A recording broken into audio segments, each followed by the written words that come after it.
మా సర్వాధికారివి నీవయ్యా, నీ సన్నిధికి వచ్చామయ్యా. బహు బలహీనులం యేసయ్యా, మమ్ము బలపరచుము యేసయ్యా. మా సర్వాధికారి నీవయ్యా, నీ సన్నిధికి వచ్చామయ్యా. బహు బలహీనులం యేసయ్యా, మమ్ము బలపరచుము యేసయ్యా. మా సర్వాధికారి నీవయ్యా, నీ సన్నిధికి వచ్చామయ్యా. బహు బలహీనులం యేసయ్యా, మమ్ము బలపరచుము యేసయ్యా. యేసయ్యా, యేసయ్యా, మా ప్రియమైన యేసయ్యా. యేసయ్యా, యేసయ్యా, మా ప్రియమైన యేసయ్యా. మా సర్వాధికారి నీవయ్యా, నీ సన్నిధికి వచ్చామయ్యా. బహు బలహీనులం యేసయ్యా, మమ్ము బలపరచుము యేసయ్యా. మా రక్షకుడవు, మా స్నేహితుడవు, పరిశుద్ధుడవు మా యేసయ్యా. మా రక్షకుడవు, మా స్నేహితుడవు, పరిశుద్ధుడవు మా యేసయ్యా. పరిశుద్ధమైన నీ నామమునకే, పరిశుద్ధమైన నీ నామమునకే స్తుతింపవచ్చామయ్యా. మా స్తుతులందుకో యేసయ్యా, నిన్ను స్తుతింపవచ్చామయ్యా. మా స్తుతులందుకో యేసయ్యా. యేసయ్యా, యేసయ్యా, మా ప్రియమైన యేసయ్యా. యేసయ్యా, యేసయ్యా, మా ప్రియమైన యేసయ్యా. మా సర్వాధికారి నీవయ్యా, నీ సన్నిధికి వచ్చామయ్యా. బహు బలహీనులం యేసయ్యా, మమ్ము బలపరచుము యేసయ్యా. మార్గము నీవే, సత్యము నీవే, జీవము నీవే మా యేసయ్యా. మార్గము నీవే, సత్యము నీవే, జీవము నీవే మా యేసయ్యా. జీవపు దాతవు శ్రీ యేసునాథా, జీవపు దాతవు శ్రీ యేసునాథా. స్తుతింపవచ్చామయ్యా. మా స్తుతులందుకో యేసయ్యా, నిన్ను స్తుతింపవచ్చామయ్యా. మా స్తుతులందుకో యేసయ్యా. యేసయ్యా, యేసయ్యా, మా ప్రియమైన యేసయ్యా. యేసయ్యా, యేసయ్యా, మా ప్రియమైన యేసయ్యా. మా కాకివి నీవయ్యా, నీ సన్నిధికి వచ్చామయ్యా, బహు బలహీనులం యేసయ్యా,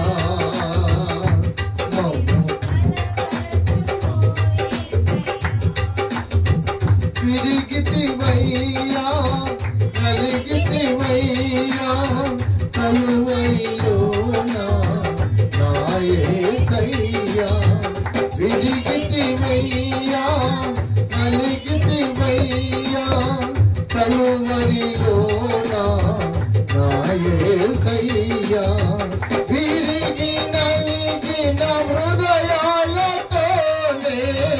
విరిగి నలిగిన హృదయాలతోనే స్తుతింపవచ్చామయ్యా, మా స్తుతులందుకో యేసయ్యా, నిన్ను స్తుతింపవచ్చామయ్యా, మా స్తుతులందుకో యేసయ్యా, యేసయ్యా, యేసయ్యా, మా ప్రియమైన యేసయ్యా, పాడదాము, యేసయ్యా, యేసయ్యా, మా ప్రియమైన యేసయ్యా, మా సర్వాధికారివి నీవయ్యా, నీ సన్నిధికి వచ్చామయ్యా, బహు బలహీనులం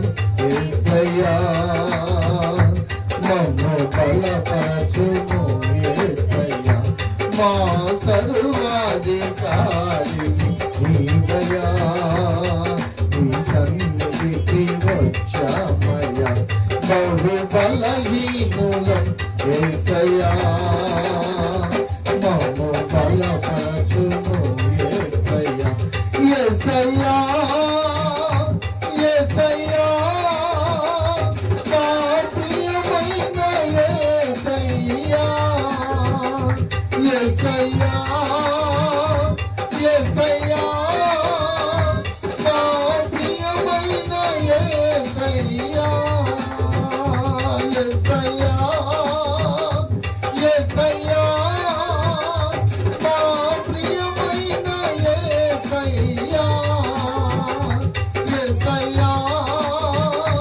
యేసయ్యా, మా ప్రియమైన యేసయ్యా, పాడదాము, యేసయ్యా, యేసయ్యా, మా ప్రియమైన యేసయ్యా, యేసయ్యా, యేసయ్యా, మా ప్రియమైన యేసయ్యా.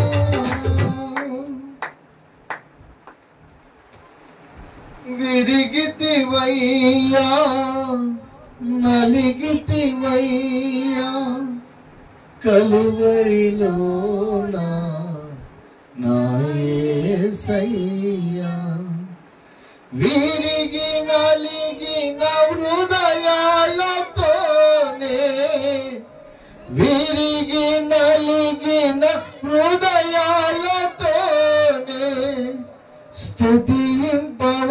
స్తుతింపవచ్చామయ్యా,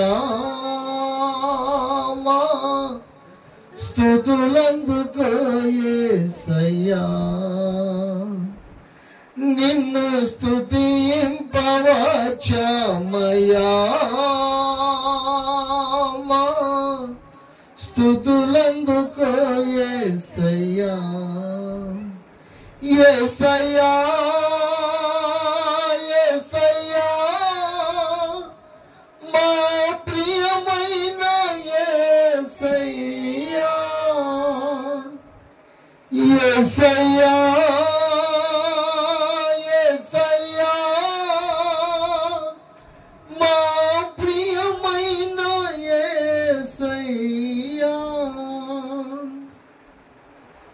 అలాగే ప్రార్థన చేసుకున్నాము.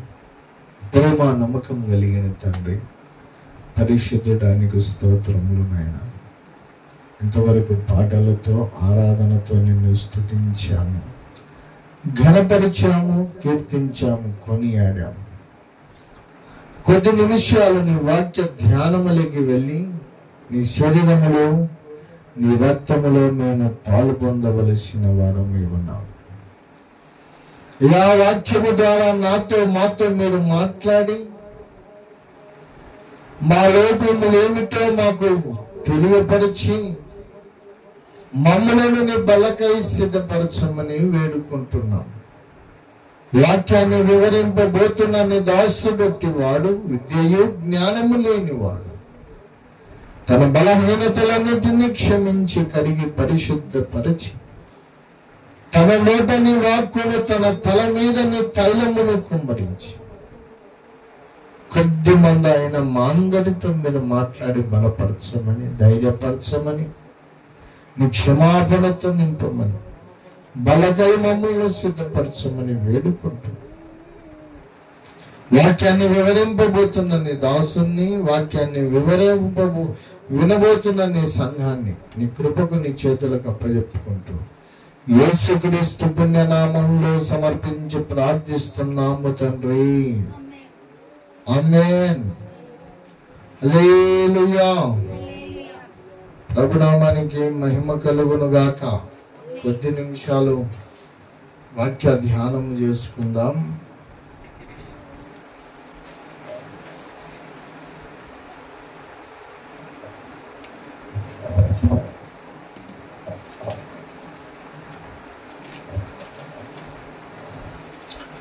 పరిశుద్ధ బైబిల్ గ్రంథములో నుండి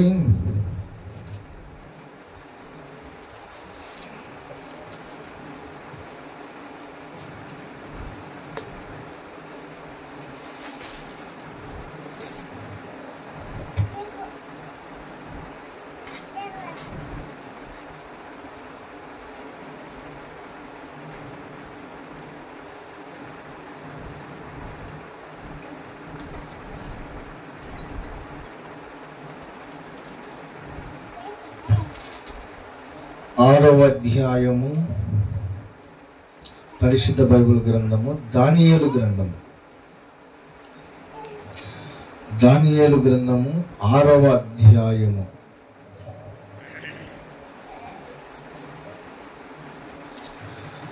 మొదటి వచనాన్ని చదువుతున్నాను, జాగ్రత్తగా వినాలని మనవి. దానియేలు గ్రంథము 6వ అధ్యాయము మొదటి వాక్యం తీశారా? తన రాజ్యమంతటి పైన అధిపతులుగా ఉండుటకై 120 మంది అధిపతులను నియమించుటకు దర్యావేషునకు ఇష్టమాయెను.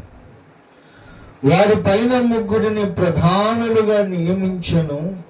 ఆ 3 దానియేలు ముఖ్యుడు.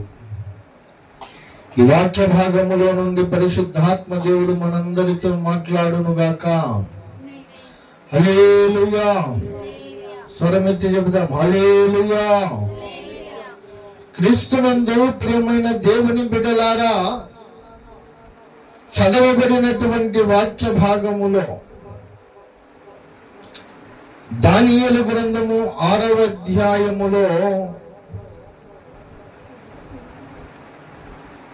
కోరేషు అనబడినటువంటి ఒక రాజు ఉన్నాడు. అతని కాలములో కొంతమంది 120 మందిని అధిపతులను ఆయన నియమించుకున్నాడు. ఆ అధిపతులలో ఒక 3 మాత్రము వారి మీద ప్రధానులుగా నియమించుకున్నాడు. రాజు పరిపాలన, రాజు యొక్క రాజ్యములో ప్రతి పని రాజే వెళ్ళి చేసుకోలేడు గనక రాజు ఒక 120 మందిని అధిపతులను నియమించుకున్నాడు. ఆ అధిపతుల మీద నాయకులుగా, ప్రధానులుగా ఉండనిక ఒక 3 నియమించాడు. ఆ 3లో దానియేలు ప్రముఖుడు. దానియేలు ప్రాధాన్యత కలిగిన వాడు. దానియేలు ప్రత్యేకమైన వాడు. ఆ 3 120 మంది అయినా దానియేలుకు లెక్క చెప్పాలా, దానియేలుకు వాళ్ళ పాలనలో సమాధానం చెప్పాలా. అమ్మ నాకెళ్ళి చూడాలి, అందరూ బైబిల్కి వెళ్ళి చూడొద్దండి. ఇక దానియేలుకు వారు సమాధానం చెప్పాలా, దానియేలుకు వెళ్ళి లెక్క చెప్పాలా. అయితే ఈ దానియేలు ప్రముఖుడు. ఈ దానియేలు ఎవడయ్యా అంటే యూదుడు. దానియేలు దేవుని జనాంగమునకు చెందినవాడు, యూదుడు. ఆ దేశంలో, బబులోను దేశంలో వీళ్ళు బానిసత్వముగా వెళ్ళారు. వీరు బానిసలు. బానిసలలో ఒకడైన దానియేలు, బానిసలలో ఒకడైనటువంటి దానియేలును రాజు ప్రేమించాడు, రాజు ఇష్టపడ్డాడు. రాజు తన అధికారములో, తన రాజ్యములో ఒక శ్రేష్టమైన అధికారమునిచ్చాడు దానియేలుకు. కారణం ఏమిటి? కారణం ఏమిటంటే దానియేలు చాలా విషయాలలో యోగ్యుడు. దానియేలుకున్న లక్షణము, దానియేలుకున్న బుద్ధి, దానియేలుకున్న భక్తి ఆ దేశంలో ఎవరికి లేదు అనే చెప్పాలి. దానియేలును గురించి ఒక 3 విషయాలు మీ దృష్టికి తీసుకొస్తాను, జాగ్రత్తగా వినాలి. మొట్టమొదటి విషయము 4వ వచనము నుండి చూడండి, 6వ అధ్యాయం 4వ వచనం. అందుక ప్రధానులు, అధిపతులను రాజ్యపాలన విషయంలో దానియేలు మీద ఏదైనా ఒక నింద మోపవలెనని ఉండి తగిన హేతువు కనిపెట్టుచుండేది గాని దానియేలు నమ్మకస్తుడై ఏ నేరమైనను ఏ తప్పైనను చెయ్యువాడు కాడు గనుక. ఏమంటండి? దానియేలు నమ్మకమైన వాడు. మొట్టమొదటి విషయం, దానియేలు నమ్మకమైన వాడు. రెండవది, ఏ నేరము చేయని వాడు.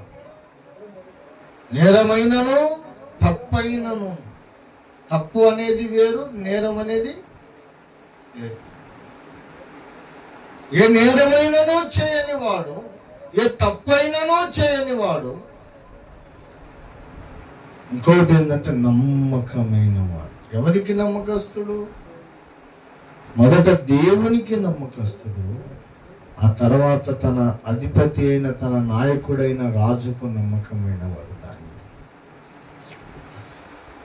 ప్రియులారా, ఈ రోజుల్లో చాలా మంది భక్తి విషయంలో, భక్తుల విషయంలో, లేకపోతే క్రైస్తవుల విషయంలో మనం ఆలోచిస్తే ఒక విడ్డూరమైన విషయం ఏంటంటే, ప్రారంభంలో ఉన్న ఉత్సాహము, ప్రారంభంలో ఉన్న భక్తి, ప్రారంభంలో ఉన్న నమ్మకము రోజు రోజు రోజు రోజు రోజు రోజు సన్నగిల్లిపోతుంది, పాడైపోతుంది. ప్రారంభంలో మంచి నమ్మకస్తుడే, కానీ చివరికి వచ్చేసరికి ఆ నమ్మకం అంతా పోయింటది. ప్రారంభంలో మంచి భక్తి కలిగిన వారే, చివరికి వచ్చేసరికి ఆ భక్తి సన్నగిల్లిపోతుంది. అందుకే బైబిల్ అంటుంది, అంత్య దినములలో ప్రేమ చల్లార్చబడుతుంది, సమాజముగా కూడుకొనుట చల్లారిపోతుంది, భక్తి చల్లారిపోతుంది, నమ్మకత్వం చల్లారిపోతుంది. ఏమండి, మనం నమ్మకస్తులమై ఉండవలసినది మొదట దేవునికి మనము నమ్మకస్తులమై ఉండాలి. ఏమండి, ఎక్కడ నమ్మకత్వాన్ని కోల్పోతాం? ఫస్ట్ ఎక్కడ నమ్మకత్వం పోతుంది అంటే డబ్బు దగ్గర నమ్మకత్వం పోతుంది. అవునా? చాలా మందికి ఎక్కడ నమ్మకత్వం పోతుంది అంటే డబ్బు దగ్గర. ఆ విషయంలోనైనా నమ్మకంగా ఉంటాడేమో కానీ డబ్బు దగ్గరకు వచ్చేసరికి నమ్మకత్వం పోతుంది. రెండవది, పని దగ్గర నమ్మకత్వం పోతుంది. ఆత్మ సంబంధమైనటువంటి విషయాల్లో కూడా, ఆత్మ సంబంధమైన ధనము విషయములో, పని విషయములో మనము నమ్మకస్తులమై ఉండాలి. బైబిల్లో ఒక వ్యక్తి ఉన్నాడు, అతని పేరు ఒనేషిము. ఫిలోమోను అనబడిన ఒక వ్యక్తి ఇంట్లో పనిచేసేవాడు ఒనేసిము.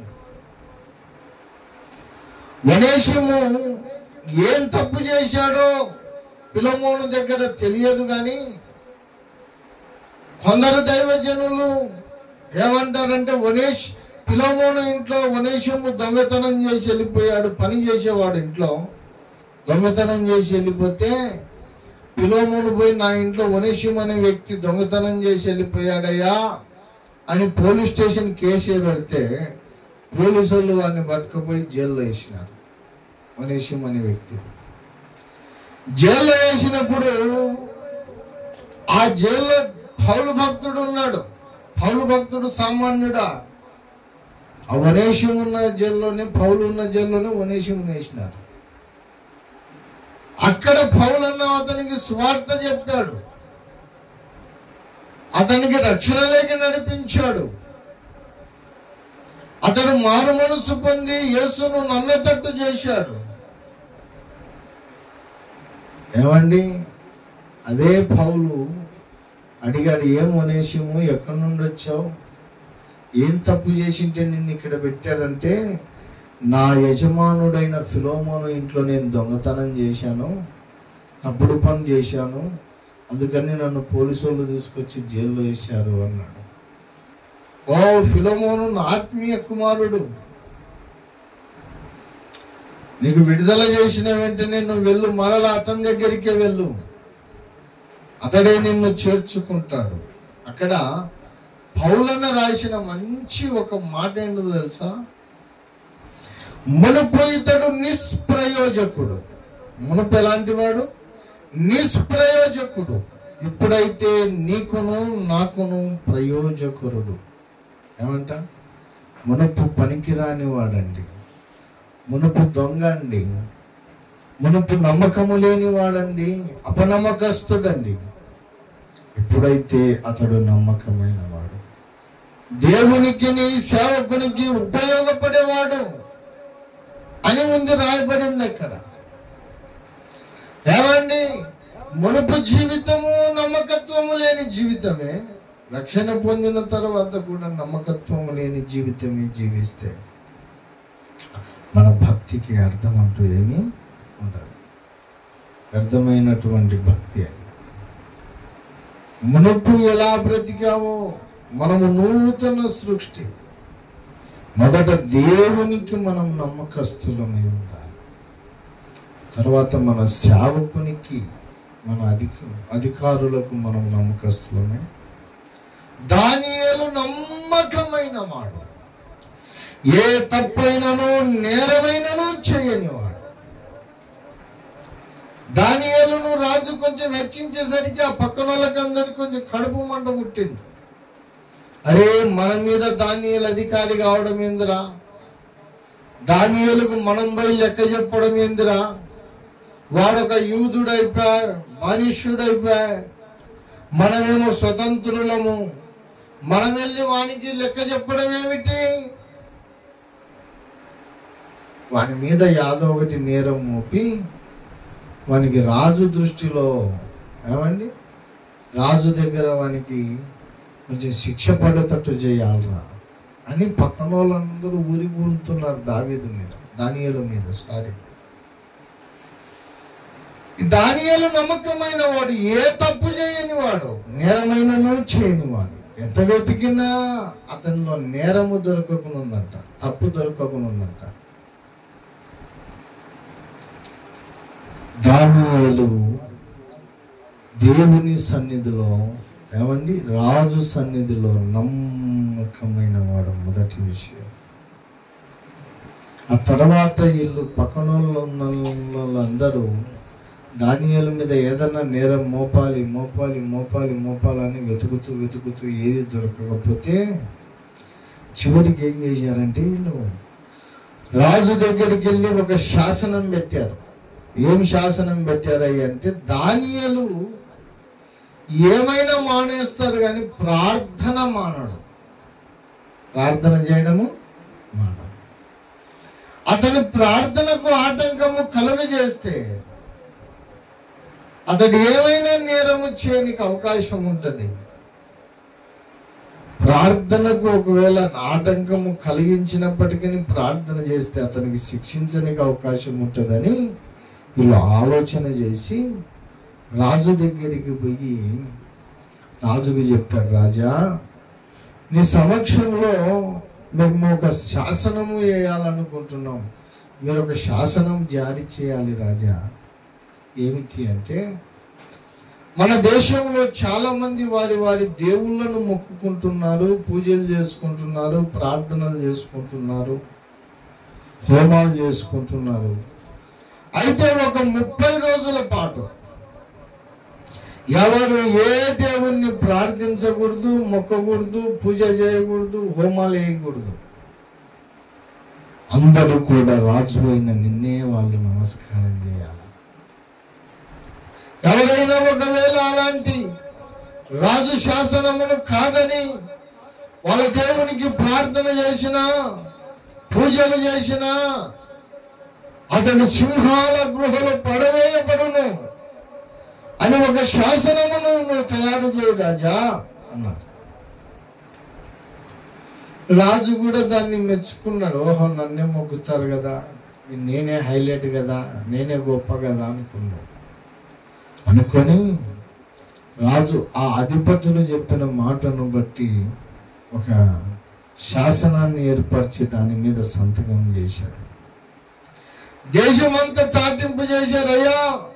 1 నెల రోజుల పాటు ఎవరే కానీ ఏ దేవుణ్ణి మొక్కకూడదు, ఏ పూజ చేయకూడదు, ఎవరు ప్రార్థన చేయకూడదు. ఏ మొక్కితే రాజునే మొక్కాలి. ఏమండి, ఇప్పుడు దానియేలుకు పెద్ద పరీక్ష. ప్రార్థన చేయకుండా దానియేలు ఉంటాడా? రోజుకు ఎన్నిసార్లు ప్రార్థన చేసేవాడంట? ముమ్మారు ప్రార్థించేవాడు. 10వ వచనం చదవండి. ఇటు శాసనము సంతకము చేయబడినని దానియేలు తెలుసుకొనినను అతడు తన ఇంటికి వెళ్ళి యథాప్రకారముగా అనుదినము ముమ్మారు మోకాలుని తన ఇంటి పై గది కిటికీలు యెరూషలేము తట్టునకు తెరవబడి ఉండగా తన దేవునికి ప్రార్థన చేయుచు ఆయనను స్తుతించుచూ వచ్చాడు. ఏమండి, దేశమంతా భయపడి మానేసింది. ఇంకా అయ్యో, మేము ప్రార్థన చేస్తే, మేము పూజలు చేస్తే తీసుకెళ్ళి మమ్మల్ని సింహాల గుహలో పారేస్తారయ్యా. కాబట్టి 1 నెల మేము ప్రార్థన చేయకపోవడం మంచిది అనుకున్నారు. కానీ దానియేలు మాత్రం ప్రార్థన చేయకుండా ఉండలేదు. మరణ శాసనం వచ్చినా, దానియేలుకు ఒకవేళ చంపేసినా దానియేలు ప్రార్థన చేయడం మానలేదు. దానియేలు నిరీక్షణ ఏంటంటే, నేను బ్రతుకుతే ఈ లోకంలో ఉంటా, దేవుని పని చేస్తా, చచ్చిపోతే దేవుని సన్నిధిలో ఉంటా, నేను నిరీక్షణ. రాజు ఆజ్ఞకు భయపడలేదు. అతని చుట్టూరులో ఉన్నటువంటి అతని శత్రువులు ఉరికొల్పినా దానికి భయపడలేదు. తన ప్రార్థన మానలేదు.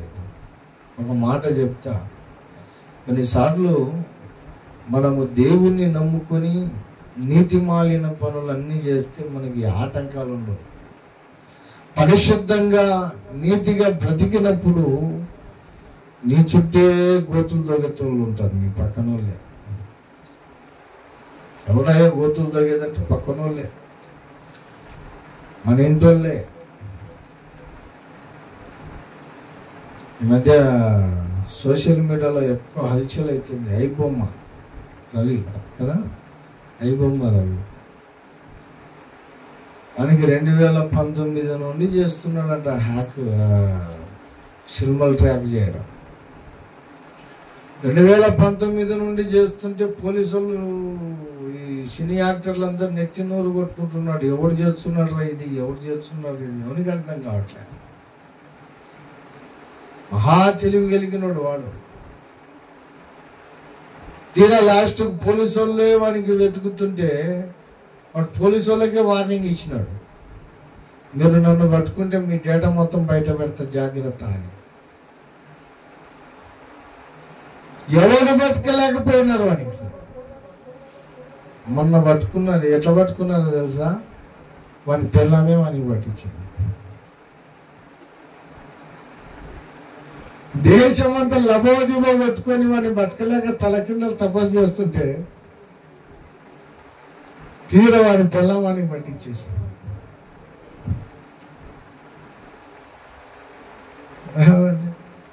ఎక్కడ దూరం ఉన్నాడు శత్రువు, మన పక్కనే ఉంటాడు.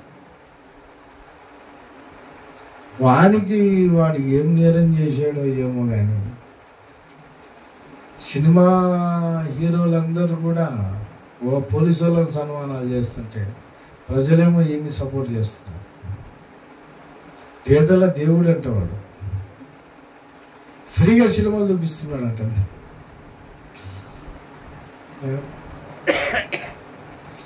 సరే, ఆ చరిత్ర మనకు తెలియదులే కానీ శత్రువులు ఎక్కడుంటారయ్యా అంటే మనోళ్ళే, మన పక్కనే ఉంటారు. మనం అనుకున్న వాళ్ళే. ఇతడు మన స్నేహితుడు, మనవాడు, మన ఇంటి కుటుంబ సభ్యుడని మనం అనుకుంటుంటాం, కానీ వాడే గోతులు తవ్వుతుంటాడు. మనం యోసేపుకు గోతిలో పారేసింది ఎవరు? అన్నదమ్ముళ్ళే, పక్కన వాళ్ళు ఎవరు కాదు. అన్నదమ్ముళ్ళకే శత్రుత్వం. మనం కొంచెం నీతిగా, న్యాయంగా, తప్పు చేయకుండా యథార్థంగా మనం బ్రతికామనుకో, ఏమండి, లోకంలో నుండి గోతులు తవ్వేది మన చుట్టూ మనకే. ఏ కష్టం వచ్చినా అబ్బా నువ్వు భయపడకూడదు, నీ నమ్మకత్వాన్ని కోల్పోకూడదు, నీ యథార్థతను కోల్పోకూడదు, నీ భక్తి జీవితాన్ని కోల్పోకూడదు, నీ ప్రార్థన జీవితాన్ని కోల్పోకూడదు. ఏమి ఇంత ప్రార్థన చేసి నాకే రావాల కష్టాలు అనకూడదు. సనగడం అది నువ్వు చేస్తున్నందుకు నీకే వస్తుందమ్మ తల్లి. అది నువ్వు న్యాయంగా బ్రతుకుతున్నప్పుడు నీకే వస్తుంది. నీతిమంతునికి కలుగు ఆపదలు అనేకములు. నీతి మాలినోనికి కాదు, నీతిమంతునికి. నీతి మాలినోనికి ఆపదలు ఉండవు. వాడి బతుకు హ్యాపీగా ఉంటుంది, వాడు ఆనందంగా బతుకుతుంటాడు, వాడికి ఎటువంటి కష్టం ఉండదు, నష్టం ఉండదు. వాడి పక్షాన సాతానుడు ఉన్నాడు కాబట్టి, అపవాది ఉన్నాడు కాబట్టి ఇంకా వాడిని డెవలప్ చేస్తుంటాడు. నీతిగా యథార్థంగా బ్రతికిన వానికి సాతానుడు సహకారి కాదు, దేవుడు సహకారి. వాడు ఇంకా తొక్కాలని చూస్తున్నాడు, నిందలు మోపుతుంటాడు. అయినప్పటికీ నీ నీతిని మర్చిపోకూడదు, నీ భక్తిని వదులుకోకూడదు, నీ ప్రార్థన జీవితాన్ని వదులుకోకూడదు. దానియేలుకు ఎన్ని ఉరులు వచ్చినా, ఎన్ని ఇబ్బందులు వచ్చినా, మరణ శాసనమే రాజు నియమించినా తన యథార్థత కోల్పోలేదు, తన భక్తి కోల్పోలేదు, తన ప్రార్థన జీవితాన్ని కోల్పోలేదు, తన పరిశుద్ధతను కూడా కోల్పోలేదు. ఏమండి, ప్రార్థన చేసినటువంటి దానియేలును తీసుకెళ్ళి ఎక్కడ పారేశారంట? సింహాల బోన్లో పారేశారు. దానియేలును సింహాల బోన్లో వేసేశారు. దానియేలు అంటే కొంచెం రాజుకు ఇష్టం కదా, ప్రేమ. ఎందుకంటే దానియేలు నీతిమంతుడు, యథార్థవంతుడు, న్యాయమైన వాడు, నమ్మకమైన వాడు. రాజుకు దానియేలు అంటే ఇష్టం. కానీ వీళ్ళు పక్కనోళ్ళు బలవంతంగా శాసనాన్ని వ్యక్తించి దానియేలు ప్రార్థన చేస్తుంటే, ప్రార్థన చేస్తున్నాడు, నీకే ధిక్కరించాడు, నువ్వు చెప్పిన మాటకే లోపడలేదు దానియేలు, దానియేలును శిక్షించాల్సిందే ప్రభా అని రాజుకు కోపం వచ్చేటట్టు మాట్లాడి రాజును తీసుకెళ్ళేమో దానియేలును తీసుకెళ్ళేమో సింహాల గుహలో, సింహాల బోన్లో పడేశారు. రాజు కొంచెం బాధపడుతున్నాడు, అయ్యో నేను ప్రేమించే దానియేలును సింహాల బోన్లో పారేయడం ఎట్లా. ఆ రోజంట రాజు ఎందుకు చేయలేదంట. అసలు రాజు ఆ రాత్రి పండుకోలేదంట, దిగులు చేసుకుంటున్నాడు. రాత్రికి పారేశాడు దానియేలును. రాత్రి అంతా రాజు దిగులు చేస్తూ ఉన్నాడు. ఉదయాన్నే రాజు పరిగెత్తుకుంటూ వచ్చి అరుస్తున్నాడు ఆ సింహాల బోను దగ్గర, దానియేలు అంటే దానియేలు అంటాడు కదా, రాజా నీవు చిరంజీవి గాక, చిరకాలము జీవించుదువు గాక అని చెప్పి ఏమండి ఒక శ్రేష్టమైన మాట చెప్తాడు. చూడు 22వ వచనం చూడండి, 21, 22. అందుకు దానియేలు, రాజు చిరకాలము జీవించునుగాక, నేను నా దేవుని దృష్టికి నిర్దోషిగా ఎంచబడి తిని గనుక. రాజు దృష్టిలోనే కాదు నిర్దోషి, దేవుని దృష్టిలో కూడా దానియేలు నిర్దోషి. దేవుని దృష్టిలో కూడా దానియేలు నమ్మకమైన వాడు. దేవుని దృష్టిలో కూడా దానియేలు ఏమండి భక్తిని విడవని వాడు. ఆ సింహాల గుహలోకి వెళ్ళిన తర్వాత కూడా యథావిధిగా ప్రార్థనే చేసింటాడు ఈయన, అంతే కదా. రోజుకు 3 యెరూషలేముకి వైపు కిటికీ తెరిచి ప్రార్థన చేసేవాడు, యెరూషలేము క్షేమము కోరుకునేవాడు. ఆ దానియేలు గృహంలో కూడా, సింహాల గృహంలో కూడా దానియేలు ప్రార్థన చేశాడు. తన దేవుడు తనను కాపాడాడు. రాజు అడిగిన ప్రశ్న ఏమడిగాడు తెలుసా? గనుక ఆయన తన దూతను అనిపించి పైన చదవండి 20వ వచనం చూడండి. దుఃఖ స్వరముతో దానియేలును పిలిచి,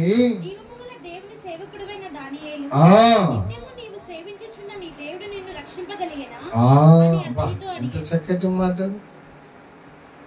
దానియేలు, నీవు నిత్యము మానక సేవించుచున్న నీ దేవుడు నిన్ను రక్షించాడా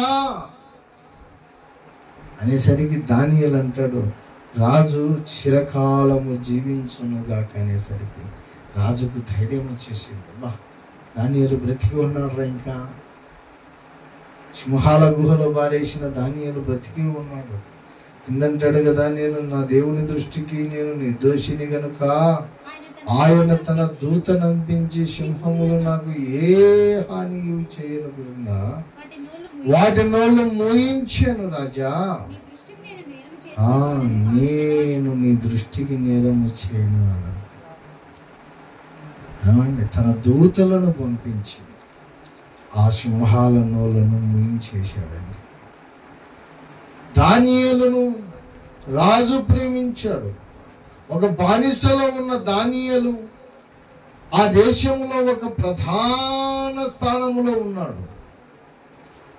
దానియేలు రాజు దృష్టిలో నమ్మకమైన వాడు, రాజు మెప్పును పొందినవాడు. అంతేకాదు దేవుని దృష్టిలో నిర్దోషి అయిన వాడు, దేవుని దృష్టికి కూడా అనుకూలమైన వాడు. అందుకే దానియేలుకు ఏ అపాయం వచ్చినా, చుట్టుపక్కల వాళ్ళు తన శత్రువులు ఎన్ని ఊరులు గొల్పినా, ఎన్ని విధాలుగా అతన్ని నాశనం చేయాలనుకున్నా, ఎన్ని బాధలు వచ్చినా అనుదినము దేవుడు అతన్ని కాపాడుకుంటూ వచ్చాడు. చివరికి దానియేలు మీద నేరం మోపిన వాళ్ళని తీసుకెళ్లి ఆ గృహాలలో బారేస్తే సింహాలునంట వాళ్ళ ఎముకలు సైతం పొడి చేసి తినేసినాయి. దానియేలు ఏమండి అంత ఘనతనందనికి కారణం ఏమిటయ్యా అంటే 3 విషయాలు. మొదటిది, దానియేలు రాజు దృష్టిలో నమ్మకమైన వాడు, తన అధికారుల దగ్గర నమ్మకమైన వాడు, తన దేవుని దృష్టిలో నమ్మకమైన వాడు, తన అధికారుల దగ్గర కూడా రాజు నమ్మకమైన వాడు దానియేలు.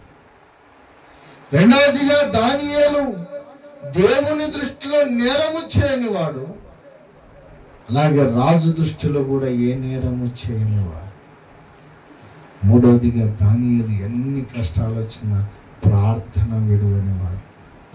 ఎల్లప్పుడూ ప్రార్థన, కష్టం వచ్చినా ప్రార్థనే, నష్టం వచ్చిన ప్రార్థనే, ఆకలేసిన ప్రార్థనే, కడుపు నిండిన ప్రార్థనే, శ్రమ వచ్చిన ప్రార్థనే.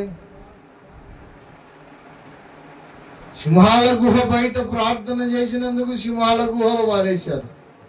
అయ్యో ప్రార్థన చేసింటేనే నాకు ఈ గతి పట్టిందని ఏడ్చాడు. లోపలికి వెళ్ళి ఆడికి పోయి కూడా ప్రార్థన చేస్తున్నాడు. దానియేలు లాగా మనము కూడా కొన్నిసార్లు నీతి ప్రవర్తన కలిగి బ్రతికినప్పుడు మనకు కొన్ని ఉరులు పూనుకుంటాయి. కష్టాలు ఎవరికి వస్తుందయ్యా అంటే అన్ని పాపిష్టి పనులు చేసేతోని కాదు, కొంచెం న్యాయంగా బ్రతికేతోని, న్యాయముగా దేవునికి భయపడి భయం భక్తి కలిగి ప్రార్థన పరుడై ఉన్నప్పుడు వానికి లోకం నుండి కొంత శ్రమ వస్తుంది. శ్రమ వచ్చినప్పుడు నువ్వు కృంగిపోకూడదు. బైబిల్ అంటుంది, శ్రమ దినమున నువ్వు కృంగిన ఎడల నీవు చేతగాని వాడవు. మనమందరం చేతగాని వాళ్ళం అయిపోతాం. శ్రమ వచ్చినప్పుడు ఇంకా నీ నీతి ఎక్కువైపోవాలా, శ్రమ వచ్చినప్పుడు నీ నమ్మకం ఇంకా ఎక్కువైపోవాలా, కష్టం వచ్చినప్పుడు నీ ప్రార్థన ఇంకా ఎక్కువైపోవాలా, నీ భక్తి ఎక్కువైపోవాలా. శ్రమలోను భక్తి సన్నగిల్లిపోయిందనుకో, ప్రార్థన సన్నగిల్లిపోయిందనుకో, దేవుడు చేయి వదిలేస్తాడు, ముందు సాతానుడు పట్టుకుంటాడు. ఏమంటే దేవుని దృష్టిలో దానియేలులాగా ఏ పరిస్థితి వచ్చినా నీ నమ్మకత్వం పోకూడదు, నీ ప్రార్థన జీవితం పోకూడదు. దేవుని దృష్టిలో నీవు నిర్దోషిగా బ్రతకకూడదు. నిర్దోషిగా నువ్వు బ్రతకాలి, దోషివై బ్రతకకూడదు. ఏ శ్రమ వచ్చినా దేవునితోనే బ్రతకగలిగినప్పుడు మనం ఆ శ్రమలలో నుండి దేవుడు మనల్ని విడిపిస్తాడు. ఏమండి, చాలా మంది అంటారు సింహాల గుహ అనేది శ్రమ, అందులో నన్ను పోనీయకుండా సహాయం చేయి ప్రభు అంటారు. అగ్నిగుండం అనేది శ్రమ.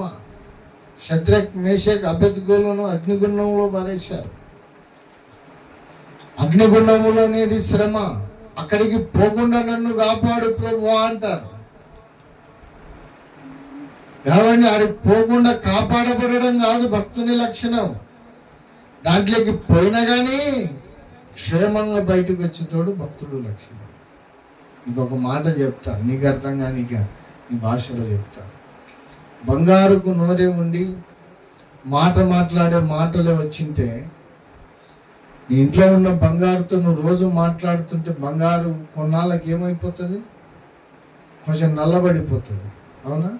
బంగారుకున్న కాంతి తగ్గిపోతుంది, బంగారుకున్నటువంటి ఆ మెరుపు తగ్గిపోతుంది. ఆ బంగారు మరలా మెరవాలి, మరలా కాంతివంతమై కావాలి, ఇంకా అది సుందరంగా తయారు కావాలంటే ఎక్కడికి పోవాలి? అది కంసాలి వాని దగ్గరికి పోవాలా, పొలిమిలో కాల్చబడాలా. నీ ఇంట్లో ఉన్న బంగారుకు నోరు వచ్చి ఆ బంగారును ఇంకా మెరవాలి, నీకు ఇంకా సుందరంగా తయారు చేయాలనుకుంటున్నానని నువ్వు చెప్పావనుకో, అదేమంటది? నేను అగ్నికి కాలలేను, నా శాత కాదు, నేను కష్టపడలేను అంటది. అగ్నిలో కాల్చబడినప్పుడే దానికి సువర్ణం వస్తుంది, కాల్చబడినప్పుడే దానికి మెరుపు వస్తుంది. ఏమండి, మనం కూడా కాల్చబడినప్పుడే మెరుపు వస్తుంది మనకు. ఆ అగ్నిగుండంలోకి నేను వెళ్ళకూడదండి, ఆ శ్రమ ఏ శ్రమ రాకూడదండి. కడుపు నిండా అన్నం ఉండాలా, కంటి నిద్ర ఉండాలా, నా బీరువా నిండా డబ్బుల కట్టలు కట్టి ఉండాలా. నాకు ఏ శ్రమ ఉండకూడదు అనుకుంటే నువ్వు ఎన్నటికీ నీ మెరవలేవు, ఎన్నటికీ నువ్వు సువర్ణంగా మార్చబడలేవు, ప్రభు కొరకు గొప్ప కార్యాలు చేయలేవు. ఈ రోజుల్లో శ్రమను ఆస్వాదించే విశ్వాసులు తక్కువ మంది అయిపోయారు, సేవకులు తక్కువ మంది అయిపోయారు. శ్రమలోనైనా నన్ను కాపాడు ప్రభువా అని ప్రార్థించే సేవకులు విశ్వాసులు తక్కువైపోయారు. శ్రమ అనేసరికి ఆమడాన బారిపోతాం. శ్రమ రాకూడదు అనేతోడు కాదు, శ్రమ వచ్చిన పర్వాలేదు ప్రభా, దాంట్లో నేను నిన్ను హత్తుకోవాలి, దాంట్లో నా ప్రార్థన పెరగాలి, నా భక్తి పెరగాలి, నా విశ్వాసం పెరగాలి, నా సమస్తము నేను పెంచుకోవాలి. ఇంకా శ్రమ వచ్చినప్పుడు ఇంకా నీకు దగ్గరయ్యే కృప నాకు దొరకాలి ప్రభు అని ప్రార్థన చేసుకోవాలి. ఒక భక్తుడు ప్రార్థన చేస్తూ ఇలా రాశాడు పాట, ప్రభువా శ్రమ వచ్చుట నాకు మేలైందయ్యా, నేను ఎందరికో మేలు చేశాను, వాళ్ళు నన్ను కీడు చేశారు, వాళ్ళు కీడు చేసింది మేలైంది నాకు అంటాడు. వాళ్ళు కీడు చేస్తే నీకు ఎట్లా మేలవుతుందయ్యా? వాళ్ళు గాయము చేసినందుకు, వాళ్ళు నన్ను బాధ పెట్టినందుకు నేను ఇంకా నీ దగ్గర వచ్చి ప్రార్థన చేసి ఏడ్చి నీకు దగ్గర అయిపోతే నేను అది నాకు మేలు జరిగినట్టే కదా అంటాడు. లోకంలో శ్రమ వచ్చే కొద్దీ అతడు దేవుని పాదాలు పట్టుకుంటాడు, శ్రమ వచ్చే కొద్దీ దేవునితో సహవాసం చేస్తాడు, శ్రమ వచ్చే కొద్దీ దేవునితో మాట్లాడతాడు, దేవునిలో బలపడతాడు. లోకము నుండి ఎన్ని నిందలు వచ్చినా, ఎన్ని అవమానాలు వచ్చినా, ఎన్ని కష్టాలు వచ్చినా నువ్వు దేవుణ్ణి మాత్రం వదిలిపెట్టకూడదు, ప్రార్థన విడిచిపెట్టకూడదు, నీ నమ్మకత్వం విడిచిపెట్టకూడదు, నీ భక్తి విడిచిపెట్టకూడదు. దేవునితో నేను అంటకట్టుబడి ఉంటే నిన్నే దేవుడు ఒక సువర్ణంగా లేవనెత్తుతాడు. చివరికి దానియేలుకి ఎంత ఘనత వచ్చిందో తెలుసా? చూడండి, చివరి మాటలు 27వ వచనం నుండి చదవండి, 26 నుండి చదవండి. 26వ వచనం, నా సమ్ముఖము నా నియమించిన దేమనగా నా రాజ్యములోని సకల ప్రభుత్వముల యందుండు నివాసులు దానియేలు యొక్క దేవునికి భయపడుచు ఆయన సముఖమున వణుకుచుండవలెను. ఏమండి, దానియేలు దేవుణ్ణి, ఆ లోకమంతా నమ్మేటట్టు దానియేలు దిక్సూచి అయిపోయాడు. దానియేలు దేవుడు చాలా ఘనపరిచాడు. ఒక విషయం అడుగుతా, దానియేలు ఆ సింహాల గుహలోకి గనక పోకపోయింటే దానియేలుకి అంత ఘనత దొరికేదా? అంత ప్రాధాన్యత వచ్చేదా? ప్రభువా, ఆ సింహాల గుహ నన్ను తప్పినాయనా అని దానియేలు మనలాగా తప్పించుకోయింటే దానియేలుకు అంత ఘనత వచ్చేదా? అంతవరకు దానియేలు ఇంకా కొంతమంది ప్రార్థన చేసుకుంటున్నారు, అంతవరకు దానియేలు కొంతమంది దేవుణ్ణి నమ్ముకొని ఉన్నారు. ఈ కార్యం జరిగిన తర్వాత ఆ దేశమంతా దేవుణ్ణి నమ్మేటట్టు అయిపోయారు.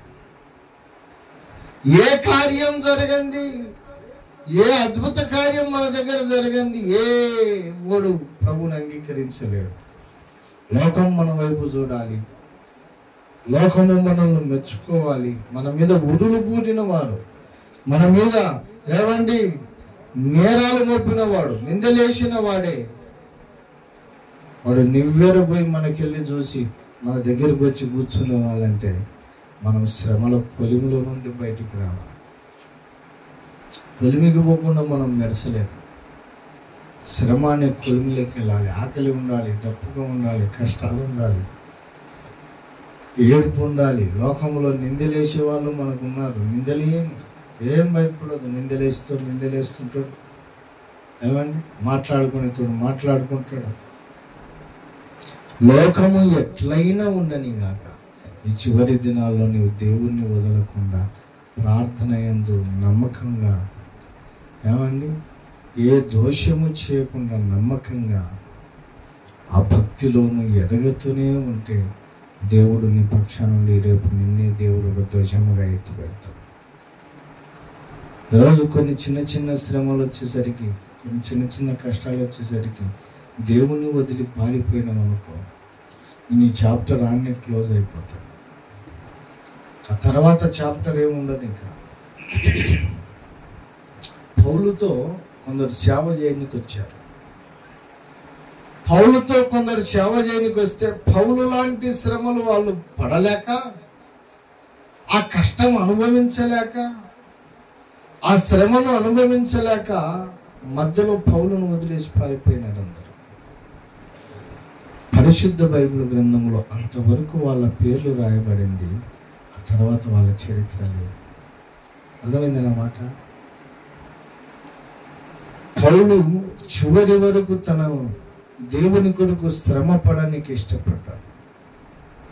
చివరి వరకు తన ప్రాణం పోగొట్టుకునికి ఇష్టపడ్డాడు. తనకు కలిగినదంతా నష్టముగా ఎంచుకున్నాడు. దేవుని కొరకు ఎన్నో ప్రయాసపడ్డాడు. ఒకసారి ఓడలో పోతుంటే, ఓడలో చాలా మంది ఉన్నారు. ఆ చాలా మందితో పౌలు కూడా వచ్చున్నాడు. ఆ ఓడలో ఒక పాము వచ్చింది. ఆ పాము అందరిని వదిలేసి పౌలు కుక్కనికి కాటేసింది. పౌలు ఒక్కొక్కరికి కాటేసినప్పుడు ఆ పక్కన వాళ్ళందరూ ఏమనుకోవాలి? పక్కన వాళ్ళందరూ ఏమనుకున్నారంటే, పౌలు వీడు ఎంత దుర్మార్గుడో, వీడు ఎన్ని పాపాలు చేశాడో, వీడు ఏం నేరం చేశాడో, వీడు మనందరిలో చాలా నేరస్తుడై ఉంటాడు, చాలా పాపి అయి ఉంటాడు, ఎన్నో తప్పులు చేసి ఉంటాడు వీడు, అందుకే పాము మనల్ని వదిలేసిపోయి వాడినే గడిచింది అని పౌలును చాలా ప్రార్థన చేసుకున్నారు అక్కడ. మనకు కూడా ఏదైనా కొంచెం కష్టం వచ్చిందనుకో, మనకు ఏదైనా కొంచెం అపాయం సంభవించిందనుకో, మన చుట్టుపక్కల వాళ్ళందరూ చెప్పుకునే మాట అదే, మరి ఎంత పాపిష్టోడో, ఎన్ని పాపాలు చేసింటే ఈ కర్మ వచ్చిందో అంట. ఫస్ట్ చెప్పే మాట అది. వాడు పాపము ఎంత పాపం చేసింటే ఈ కర్మ వచ్చింది. పాపం చేస్తే కాదు బాబు, కొన్నిసార్లు నీతిగా బ్రతికినా కానీ అట్నే వస్తుంది. యోబు నీతిమంతుడనే కదా శ్రమ వచ్చింది, యోబు యథార్థవంతుడనే కదా ఆకలి తప్పు వచ్చింది. సమస్తమును కోల్పోయాడు. చివరి వరకు యోబు క్రీస్తును దేవుణ్ణి పట్టుకొని ఉన్నాడు. తిరిగి యోబును దేవుడు లేవనెత్తాడు. కొన్నిసార్లు దేవుడు మనల్ని పరీక్షించనిక లోకంలో ఉన్న వానికంటే మనల్నే ఎక్కువ శ్రమల పాలు చేస్తుంది సాతానుడు. దేవుడు కూడా కొన్నిసార్లు విడిచిపెడతాడు, నిలబడతాడా లేదా అని. దుర్మార్గంగా బతికేతోడు, వ్యభిచారం చేసేతోడు, దొంగతనాలు చేసేతోడు, లోకంలో రకరకాల పాపాలు చేసేతోడు బాగానే మిద్దెలు కట్టుకుంటుంటాడు, బాగానే డబ్బులు కట్టుకుంటాడు, కార్లలో తిరుగుతుంటాడు, వాడు మనకంటే మంచిగా బతుకుతాడు. మనం యథార్థవంతులము ఏ తప్పు చేయాలంటే భయపడుతుంది దేవుని దగ్గర. కానీ మన బ్రతికేమో రోజు తిండికి కొట్లాడడమే, బట్టకు కొట్లాడడమే. ఆదివారం కొంచెం మాంసం తెచ్చుకోవాలంటే 100 సార్లు ఆలోచన చేయాలి. మన బ్రతుకులు ఇలాంటివి. మరి దుర్మార్గుడు ఎంత బాగా బతికిపోతున్నాడు. మేము అంత భక్తి కలిగిన వాళ్ళం, మా బతుకులు ఎందుకు ఇలాగున్నాయి అనుకుంటాం కొన్నిసార్లు. మా వాడిని హంగు బొంగురాలు చూసి నువ్వు మోసపోవద్దు, కొన్నాళ్ళే వానికి అది. దుర్మార్గుడు ఈరోజు బాగుంటాడు, రేపు ప్రభు వచ్చిన రోజు నష్టపోతాడు. యథార్థవంతుడు, భక్తి కలిగిన వాడు, న్యాయం కలిగిన వాడు ఈరోజు శ్రమలలో ఉండొచ్చు. ప్రభు నిన్ను లేవనెత్తినప్పుడు వానికంటే ఘనమైన స్థితిలో దేవుడు నిన్ను లేవనెత్తుతాడు. శ్రమ వచ్చినా కష్టం వచ్చినా నువ్వు చేయాల్సిన పని ఏంటంటే వాణ్ణి చూసి కొని నువ్వు నడచడం కాదు, క్రీస్తు వైపు చూసి సర్వకాల సర్వ అవస్థలలో నీ భక్తిని విడవకూడదు, నీ యథార్థతను విడవకూడదు, నీ ప్రేమను విడవకూడదు, నీ ప్రార్థన జీవితాన్ని విడవకూడదు, దేవుని సన్నిధికి వచ్చే నీ యొక్క క్రమాన్ని విడవకూడదు, నీ కానుక విడవకూడదు. బైబిల్ ఏదైతే సెలవిచ్చిందో అదంతా కష్టం వచ్చినా నష్టం వచ్చినా దాన్ని అనుసరిస్తూ నువ్వు నడిచినప్పుడు దానియేలును దేవుడు లేవనెత్తినట్టు ఒక దినాన మనల్ని కూడా దేవుడు లేవనెత్తుతాడు.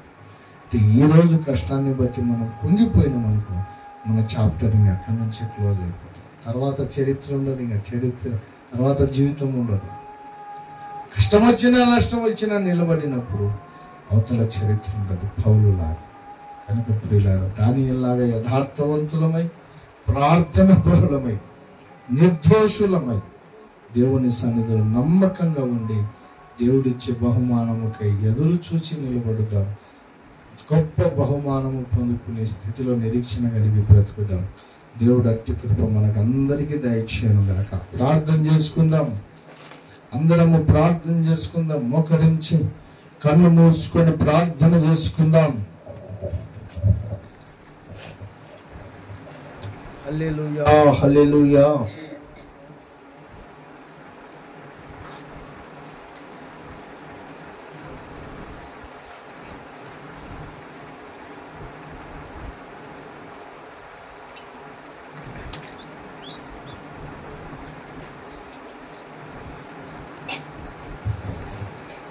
ప్రియ సహోదరి సహోదరుడా, దేవుడు నీతో సూటిగా మాట్లాడాడు. దానియేలు రాజు దృష్టికి అనుకూలమైన వాడు, దేవుని దృష్టికి కూడా అనుకూలమైన వాడు. దానియేలు యథార్థతపరుడు, దానియేలు ప్రార్థన విడువని వాడు, ఏ తప్పైనా చేయని వాడు. రాజు దృష్టికి దేవుని దృష్టికి నిర్దోషి అయిన వాడు. అందుకే దానియేలు దేశంలోని అంతగా హెచ్చింపబడ్డాడు. దానియేలు నమ్మిన దేవుణ్ణి లోకమంతా భయపడేటట్టు దానియేలు చూపించాడు.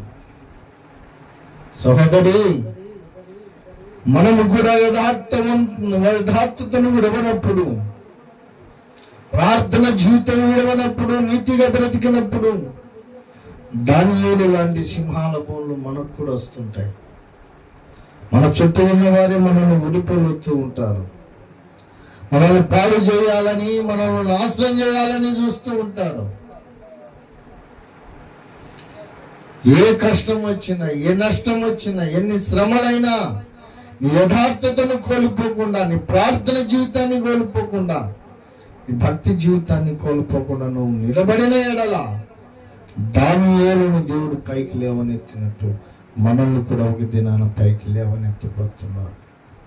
శ్రమ వచ్చినప్పుడే మనము సువర్ణంగా మార్చబడతాం. కొలిమి తగిలినప్పుడే బంగారం మెరుస్తుంది.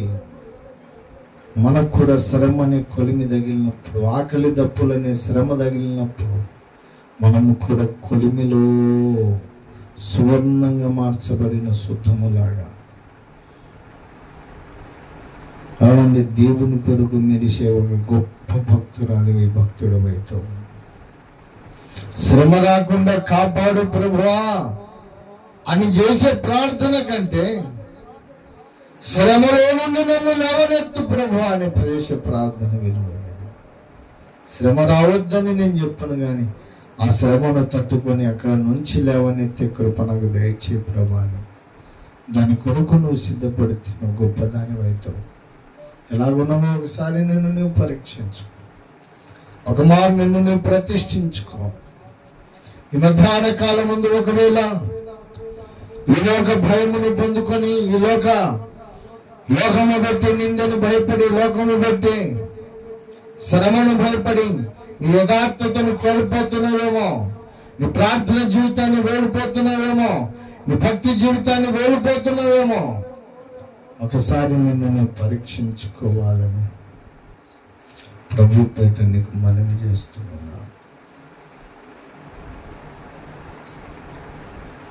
నేను వెళ్ళే మార్గము నా యేసుకే తెలియును. నేను వెళ్ళే మార్గము నా యేసుకే తెలియును. శోధింపబడిన మీదట నేను సువర్ణమై మార్చెదను. హల్లెలూయా హల్లెలూయా హల్లెలూయా ఆమేన్ ఆమేన్. హల్లెలూయా హల్లెలూయా హల్లెలూయా ఆమేన్. ప్రియ సహోదరి సహోదరుడా, ఎలాగున్నావో నిన్ను నువ్వు పరీక్షించుకోవాలని ప్రభుపేట మనవి చేస్తున్నాను. దైవజనునిగా నేను పరీక్షించుకున్నట్టుకు కొద్ది నిమిషాలు మౌనమవుతున్నాను. మిమ్మల్ని మీరు పరీక్షించుకొని ప్రభు రక్తంలో కడగబడాలని మీకు సమయం ఇస్తూ నేను సమయం తీసుకుంటూ కొద్ది నిమిషాలు మౌనమవుతున్నాను.